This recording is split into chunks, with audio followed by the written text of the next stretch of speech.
Perfect study 68 YouTube channel में आपका स्वागत है। आज आप पढ़ने वाले हैं इस चैनल के माध्यम से फिजिक्स क्लास 11th और चैप्टर आपका चल रहा है मापन, मात्रक तथा त्रुटि विश्लेषण के आंकिक प्रश्नों को हम हल कर रहे हैं, जिसमें आज आप 12वें क्वेश्चन से सॉल्व करेंगे। तो आपका 12वां क्वेश्चन है कि एक प्रयोग में a बराबर 2.154, b बराबर 2.0 तथा c बराबर 0.368 मान प्राप्त हुए। यानी ये तीन मान प्रयोगों में प्राप्त हुए। प्रयोग का सूत्र है z बराबर a³ b इंटू c घाते -2 प्रयुक्त होता है। z के मान में अधिकतम संभावित त्रुटि की गणना कीजिए। तो देखिए, इसको हल करने के लिए बहुत ही आसान है, बहुत ही आसान। यानी हमने आपको बताया जो घात है वो गुणा में आता है और प्रत्येक की प्रतिशत त्रुटियों को जोड़ करके संपूर्ण त्रुटि निकालते हैं। तो यहाँ आप निकालेंगे z में अधिकतम संभावित प्रतिशत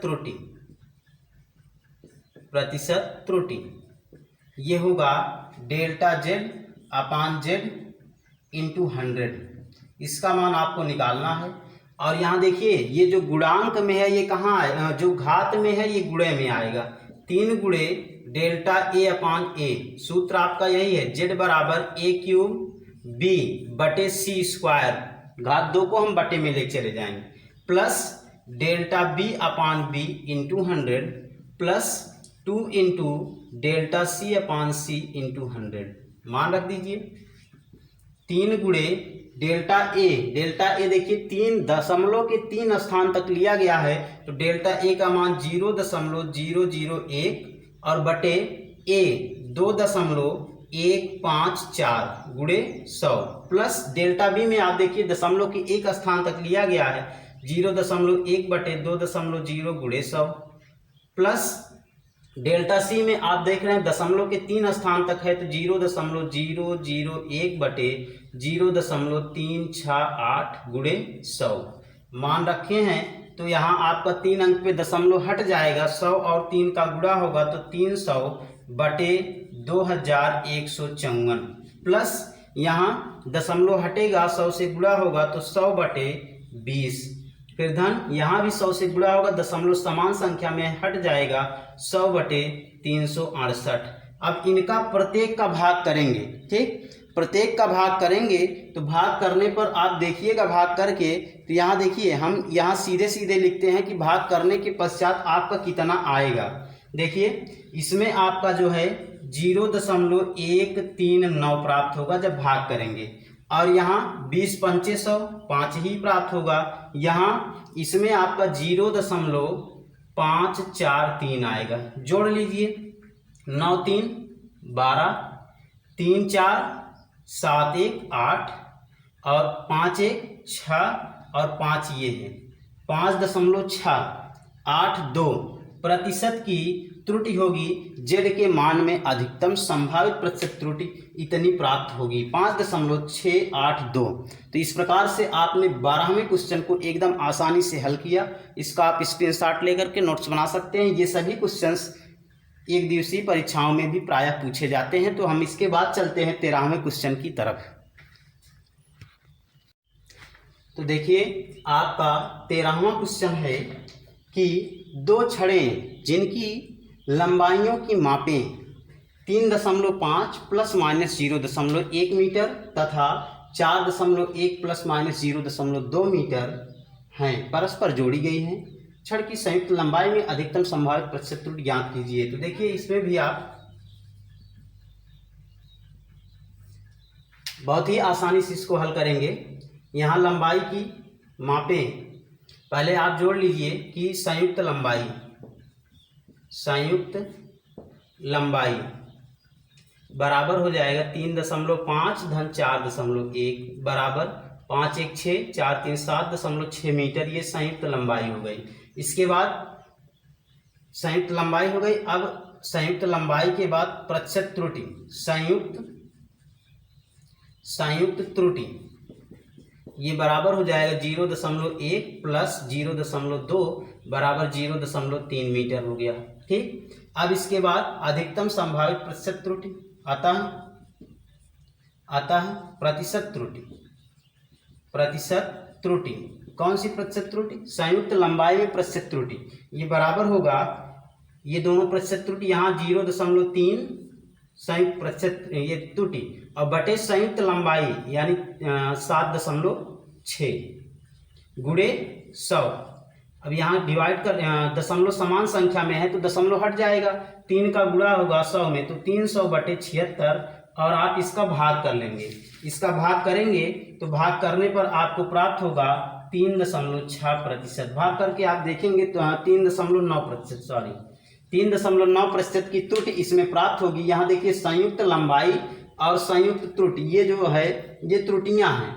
इस लंबाई के मापन में इतनी त्रुटि और इस लंबाई के मापन में इतनी त्रुटि हुई है, तो इस लंबाई और इस लंबाई को जोड़ा गया, इसके बाद दोनों की त्रुटियों को जोड़ लिया गया, तो त्रुटियों में 100 लंबाई से भाग गुणे 100, ये प्रतिशत त्रुटि ज्ञात हो गई। तो इस प्रकार से आपका 13वां क्वेश्चन पूरा हुआ। इसके बाद हम चलते हैं 14वें क्वेश्चन की तरफ। तो देखिए आपका 14वां क्वेश्चन है, एक तार की प्रारंभिक लंबाई 140.3 प्लस माइनस 0.3 सेंटीमीटर है। तार को खींचने पर उसकी लंबाई 142.8 प्लस माइनस 0.2 सेंटीमीटर हो जाती है। तार की लंबाई में अधिकतम प्रतिशत त्रुटि ज्ञात कीजिए। तो देखिए इसमें आपको जो है प्रतिशत त्रुटि निकालनी है तार की लंबाई में। तो तार की लंबाई में वृद्धि हो रही है, तो यहाँ आप पहले निकालेंगे कि तार की लंबाई में वृद्धि। सबसे पहले आप ज्ञात करेंगे कि तार की लंबाई में कितनी वृद्धि हो रही है, तो आप निकाल लीजिए तार की लंबाई में वृद्धि। तार की लंबाई में वृद्धि ये बराबर हो जाएगा, यहाँ बाद की लंबाई माइनस पहले की लंबाई बराबर कितना आएगा 2.5 सेंटीमीटर। ठीक, इसके बाद दोनों की त्रुटियों को हम क्या करेंगे, यहाँ जोड़ेंगे। तो लंबाई में अधिकतम संभावित त्रुटि यानी लंबाई की अधिकतम अल्पतमांक ही लिख लीजिए या त्रुटि लिख लीजिए। लंबाई नापने में अधिकतम अल्पतमांक ये बराबर हो जाएगा 0.3 धन 0.2 बराबर 0.5। ठीक, ये प्राप्त होगा। अब इसके बाद निकालना है लंबाई में अधिकतम प्रतिशत त्रुटि। तो ज्ञात कीजिए लंबाई में अधिकतम प्रतिशत त्रुटि और इसका मान होगा कि 0.5 यानी अल्पतमांक बटे लंबाई में वृद्धि 2.5 गुणे 100। तो ये आपका आएगा 500/25। तो 25 दूनी 50 यानी कितना आ गया 20% की त्रुटि संभव होगी तार की प्रारंभिक लंबाई से दूसरी लंबाई तक खींच करके बढ़ाने में। प्रतिशत त्रुटि जो है 20% की आएगी। तो आपका 14वां क्वेश्चन भी पूरा हुआ। इसके बाद हम चलते हैं 15वें क्वेश्चन की तरफ। ये 15वां क्वेश्चन भी आपका इसी तरह का है, एकदम आसान। तो देखिए आपका 15वां क्वेश्चन है, एक गोले की त्रिज्या 5.3 प्लस माइनस 0.1 सेंटीमीटर लिखी है। गोले के आयतन में अधिकतम प्रतिशत त्रुटि ज्ञात कीजिए। तो देखिए आपको आयतन में अधिकतम प्रतिशत त्रुटि निकालना है और आयतन में त्रुटि निकालने के लिए आप क्या करेंगे, सबसे पहले त्रिज्या में त्रुटि निकालेंगे। तो आइए इसका सलूशन हम करते हैं। तो यहाँ से सबसे पहले हम निकालेंगे त्रिज्या में प्रतिशत त्रुटि, क्योंकि त्रिज्या का मान ही दिया है, अल्पतमांक है 0.1 और लंबाई है 5.3 गुणे 100 होता है प्रतिशत त्रुटि के लिए। तो यहाँ आपका हो जाएगा 100 से गुणा होगा, दशमलव दोनों में समान अंक पर है तो 100/53 इसका मान आएगा। इतना ही छोड़ दीजिए। इसके बाद आयतन में, इसलिए आयतन क्या होता है 4/3 पाई आर क्यूब गोले का आयतन होता है। तो आयतन में प्रतिशत त्रुटि, आयतन में प्रतिशत त्रुटि। अब देखिए प्रतिशत त्रुटि के लिए हमने आपको बताया कांस्टेंट को छोड़ देते हैं और घात को गुणांक में लिखते हैं। तो 3 गुणे delta R upon R into 100, यानी 3 गुणे 100/53, और ये आपका हो जाएगा 300/53। 300/53 में आप भाग करेंगे, तो इसका आप भाग करेंगे जब 53 से 300 में भाग करेंगे तो आपका उत्तर इसका प्राप्त हो जाएगा।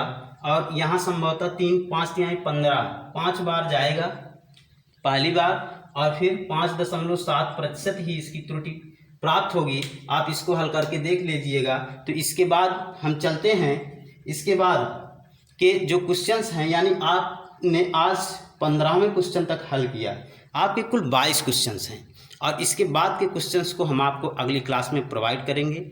आज के लिए सिर्फ इतना ही, और इस प्रकार की प्रत्येक दिन की वीडियोस को पाने के लिए हमारे चैनल परफेक्ट स्टडी 68 को सब्सक्राइब करें। Thank you.